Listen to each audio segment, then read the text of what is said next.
Oke, coba kita kembali ke tanggal 29 Mei 1453.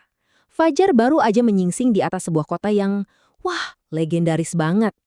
Ini bukan sekadar kota loh ya, ini adalah Konstantinopel, jantung dari sebuah kekaisaran yang udah bertahan 1000 tahun lamanya. Tapi, hari itu bakal jadi hari terakhirnya. Selama 1000 tahun, Konstantinopel itu dikenal sebagai kota dambaan dunia.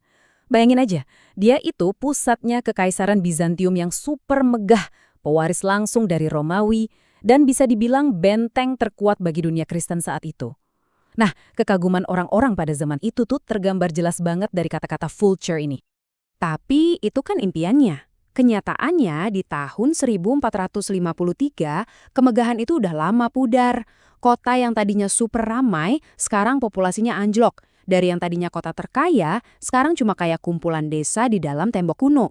Dulu pusat kekaisaran luas, sekarang jadi kayak pulau kecil yang dikepung lautan kekaisaran Ottoman. Perbedaannya, wah jauh banget. Nah, ini dia pertanyaan utamanya. Gimana ceritanya kota yang katanya paling gak bisa ditembus di dunia ini akhirnya bisa jatuh, padahal temboknya itu udah berhasil nahan setiap pengepungan selama lebih dari 1000 tahun loh. Jadi apa yang beda kali ini? Yuk kita bedah sama-sama. Pada dasarnya, ini tuh cerita tentang bentrokan dua kemauan, dua takdir, yang diwakili oleh dua tokoh sentral. Pertarungan pribadi mereka inilah yang nantinya bakal menentukan nasib satu era di balik tembok Konstantinopel. Oke, kita lihat kedua tokoh ini. Di satu sisi ada Kaisar Konstantinus XI. Usianya 48 tahun, seorang prajurit tangguh yang memikul beban sejarah ribuan tahun di pundaknya. Nah, di sisi lain ada Sultan Mehmed II. Masih muda banget, baru 21 tahun. Tapi jangan salah, dia ini seorang visioner yang brilian, ambisius, dan bisa dibilang kejam. Dia ngelihat dirinya sebagai Alexander Agung versi baru yang ditakdirkan buat menaklukkan kota ini. Jadi, buat Mehmed, merebut Konstantinopel itu bukan cuma soal strategi militer biasa, bukan. Dari kata-katanya sendiri, kita bisa lihat kalau ini adalah soal takdir. Sebuah keyakinan suci buat mewujudkan visinya tentang satu kekaisaran tunggal di dunia di bawah pimpinannya. Tembok Theodosian yang legendaris itu kan udah jadi benteng andalan kota ini selama ratusan tahun. Semua penyerang selalu gagal menembusnya. Tapi Mehmed punya senjata rahasia. Sebuah teknologi baru yang bakal bikin pertahanan terkuat abad pertengahan itu jadi ya kelihatan kuno. Nah, inilah dia si pengubah permainan itu. Bubuk mesiu Cornet. Ini bukan bubuk mesiu biasa. Versi baru ini 30% lebih kuat. Untuk pertama kalinya dalam sejarah, ada kekuatan ledakan yang cukup dahsyat buat benar-benar menghancurkan tembok benteng terkuat sekalipun. Tiba-tiba aja, keuntungan perang berbalik total. Dari yang tadinya dipegang pihak bertahan, sekarang jadi milik penyerang. Dan skala ambisi Mehmed ini luar biasa. Coba bayangin deh, mindahin meriam monster kayak Basilika ini.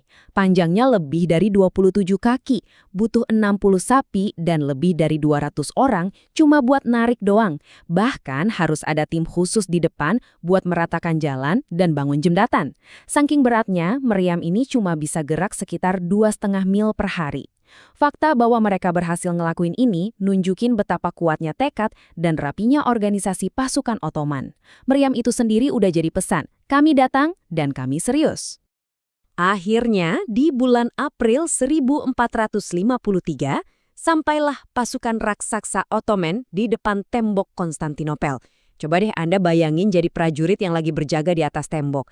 Pemandangan di depan mata itu pasti bikin merinding. Lautan manusia dan baja sejauh mata memandang. Dan kalau kita lihat angkanya, situasinya kelihatan makin genting.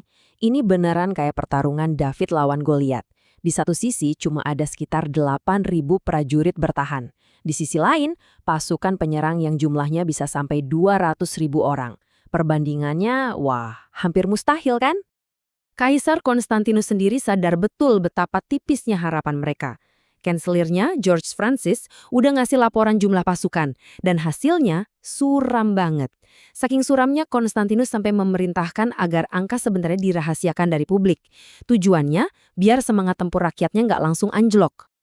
Nah, pengepungannya sendiri itu bukan pertempuran singkat. Ini adalah ujian berat selama 53 hari.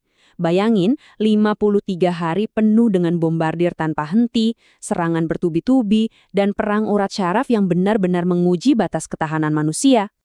Selama pengepungan ini, emosi para prajurit itu naik turun kayak roller coaster. Tanggal 6 April, bombardir dimulai. Lalu, tanggal 20 April, tiba-tiba ada secercah harapan.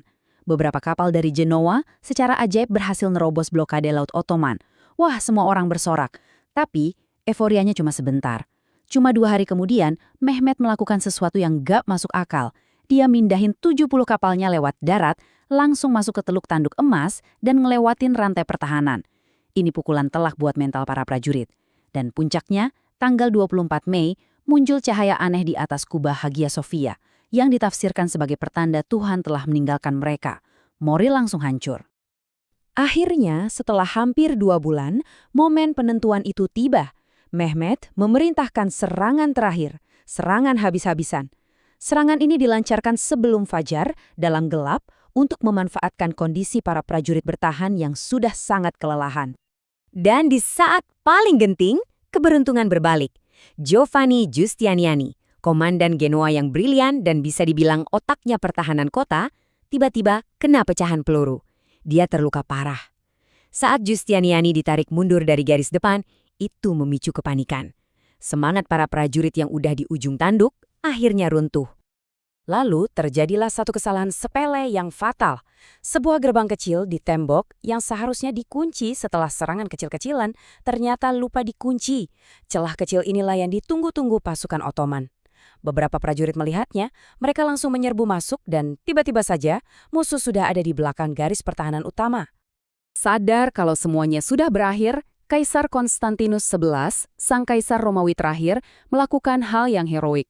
Dia melepaskan semua atribut kekaisarannya dan maju memimpin sisa pasukannya ke tengah pertempuran. Dia tewas di sana, bertarung sampai akhir, jasadnya bahkan gak pernah ditemukan.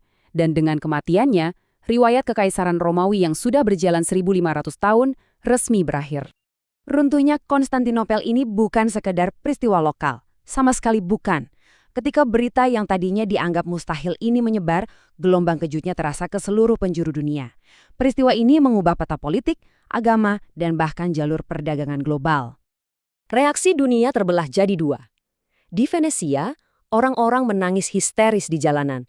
Di Roma, kepanikan melanda dan ada seruan untuk perang salib baru. Dunia Kristen berduka. Tapi di Kairo, Sultan memerintahkan perayaan besar-besaran. Kota dihias selama 2 hari penuh. Ini adalah kemenangan besar bagi dunia Islam. Coba kita renungkan sejenak angka ini. 1129 tahun. Selama itulah Kekaisaran Romawi Timur, atau yang kita kenal sebagai Bizantium, bertahan. Ini bukan cuma akhir sebuah kekaisaran, tapi akhir dari sebuah peradaban.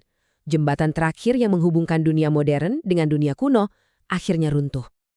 Konsekuensinya, mengubah dunia. Pertama, ini adalah akhir definitif dari Kekaisaran Romawi. Titik. Kedua, ini mengukuhkan Kekaisaran Ottoman sebagai kekuatan super baru di kawasan itu untuk berabad-abad ke depan. Ketiga, karena jalur perdagangan lama ke timur terganggu, ini justru memicu zaman penjelajahan. Bangsa Eropa terpaksa mencari rute laut baru. Dan yang terakhir, para cendekiawan Yunani yang kabur dari kota membawa naskah-naskah dan ilmu pengetahuan kuno ke Italia, yang ikut menyulut api Renaissance. Jadi satu peristiwa ini benar-benar mendorong dunia dari abad pertengahan ke era modern. Tapi uniknya, meskipun sudah ditaklukkan dan berganti nama menjadi Istanbul, jiwa kota ini seolah nggak pernah mati. Seabad setelah kejatuhannya, seorang penulis bernama Pierre Gilles bahkan bilang, sementara kota-kota lain itu fana, kota ini akan tetap ada selama manusia masih ada di bumi. Seolah-olah kota ini ditakdirkan untuk abadi.